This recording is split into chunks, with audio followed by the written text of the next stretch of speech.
Hello friends, गुस्सा किसे नहीं आता, लेकिन ये गुस्सा जब बार बार आना शुरू हो जाए या भारी मात्रा में आए तो उसके बाद हमेशा हमको पछताना पड़ता है। आज की वीडियो हम जानेंगे ये गुस्सा है क्या, ये आता कहां से और इसको कैसे हम चैनलाइज कर सकते हैं। बिना समय गंवाए हुए लेट्स बिगिन। दोस्तों, मैं इस बात को एक छोटी सी कहानी से शुरू करना चाहूंगा। एक पिता और पुत्र व्यापार के सिलसिले में अपने शहर से बहुत दूर किसी दूसरे शहर में गए और रात को उनको एक होटल में रुकना पड़ा। सुबह पिता ने अपने पुत्र से पूछा, और कैसी नींद आई रात को? पुत्र ने कहा, नींद कहाँ आई, मैं तो रात भर परेशान रहा। पिता ने कहा, क्यों? पुत्र ने कहा, अरे रात भर मुझे गुस्सा ही आता रहा।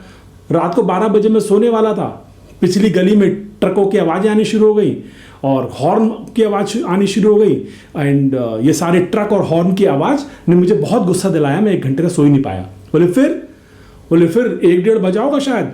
बगल वाले कमरे में एक हस्बैंड वाइफ आकर रुके, उनके बीच में झगड़ा शुरू हो गया और उनके झगड़े की बातें सुन के तो मुझे बहुत ही गुस्सा आता रहा और इस प्रकार से मैं पूरी रात लगभग सो ही नहीं पाया।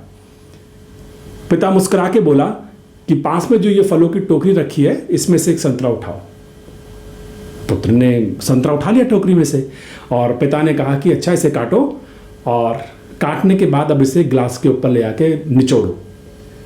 पुत्र ने निचोड़ा तो संतरे का जूस निकलने लगा उसमें से। पिता ने पूछा, इसमें से क्या निकल रहा है? बोले ऑफ कोर्स संतरा है तो संतरे का जूस ही निकलेगा। ठीक है। बोले देखो, इसके अंदर कुछ आलू बुखारा वगैरह है टोकरी में। तो उसमें आलू बुखारा था। तो पिता ने कहा, इसको मुट्ठी में पकड़ो और इसी ग्लास के ऊपर कस के इसको दबोचो।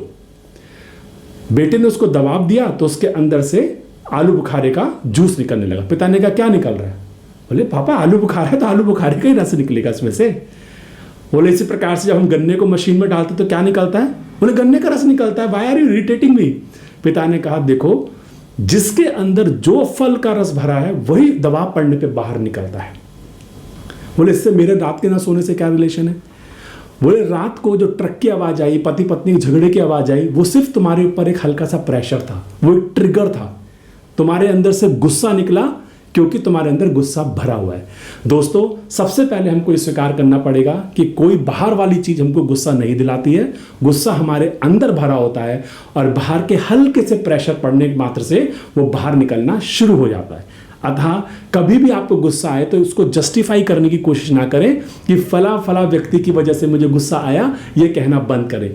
The moment you have this realisation, आप पाएंगे कि गुस्से के ऊपर आपका कंट्रोल धीरे धीरे बढ़ता चला जाएगा। एक दूसरी छोटी सी बात है कि बहुत सारे लोगों के प्रति हमारे मन में गुस्सा रहता है, चाहे वो वर्क प्लेस पे हो सकते हैं, घर में हो सकते हैं, पड़ोस में हो सकते हैं। क्या हमने उन व्यक्तियों को समझने का प्रयास किया जिनके प्रति हमारे मन में गुस्सा है? इसको इस प्रकार से समझे कि एक बाप एक साइकाइट्रिस्ट मनोवैज्ञानिक के पास गया और उससे बोला, I don't understand my son, he doesn't listen to me. Psychiatrist ने कहा कि दोबारा से बोलिए। तो पिता ने कहा, मैं अपने बेटे को समझ ही नहीं पाता, वो मेरी सुनता ही नहीं है। बोले एक बार फिर बोलिए। पिता ने कहा, मैं अपने बेटे को समझ ही नहीं पाता, वो मेरी सुनता ही नहीं है। साइकाइट्रिस्ट ने कहा, आपको इसका उल्टा करना है। अगर आप अपने बेटे को समझना चाहते हैं तो आपको उसे सुनना होगा।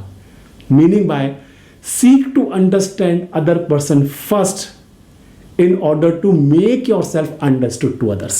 अगर आप दूसरों को समझना चाहते हैं तो उनको ध्यान से सुनिए, ध्यान से समझिए और आप पाएंगे एक बार जब आप व्यक्ति को समझना प्रारंभ करेंगे तो उस व्यक्ति के प्रति का गुस्सा आपके अंदर धीरे धीरे कम होना शुरू हो जाएगा।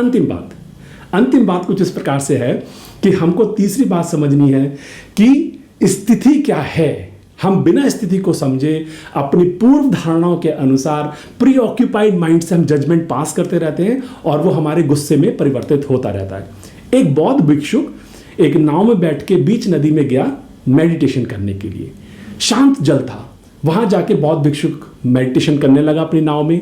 दूर दूर तक कोई नहीं था। 5 मिनट के बाद उसकी नाव में आके किसी ने टक्कर मार दी। ठक की आवाज हुई। बौद्ध भिक्षुक ने कोई रिएक्ट नहीं किया।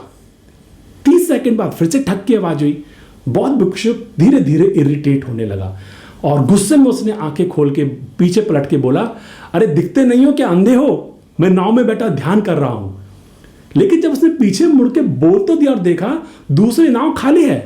क्योंकि दूसरी नाव किनारे से पानी के साथ बहकर आ गई थी। वो खाली नाव हल्की हवा की वजह से उसकी नाव से टकरा रही थी। जैसे ही बौद्ध भिक्षुक को स्थिति समझ में आई, गुस्से का स्थान मुस्कुराहट ने ले लिया। दोस्तों, कई बार आपके साथ भी ऐसा होता होगा कि आप प्री ऑक्यूपाइड माइंड से कोई जजमेंट पास कर देते स्थिति के बारे में और क्रोधित होते रहते हैं।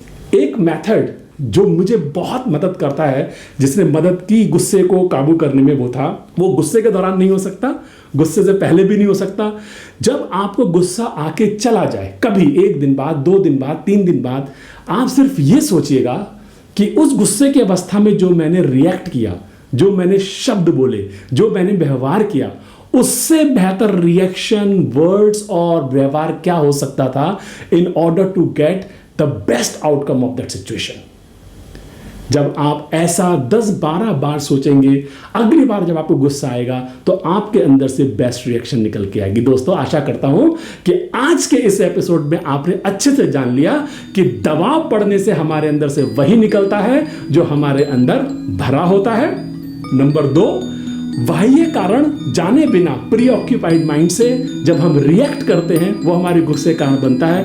अतः रिएक्ट करने से पहले हम सोच लें कि हम करने क्या जा रहे हैं। और नंबर 3, जब भी कभी गुस्सा आके चला जाए तो हमेशा ये जाने कि उस समय पे द बेस्ट रिएक्शन, व्यवहार और शब्द मेरे क्या हो सकते थे। दोस्तों, आशा करता हूं आज का वीडियो से आपको बहुत कुछ सीखने को मिलेगा। अगर आपको मेरे ये वीडियो पसंद आया हो तो इसको लाइक करें, सब्सक्राइब करें मेरे चैनल को, और इस वीडियो को ज़्यादा से ज़्यादा लोगों तक शेयर करें। मुझे ध्यान से सुनने के लिए बहुत बहुत धन्यवाद। फिर मिलेंगे, जल्द मिलेंगे।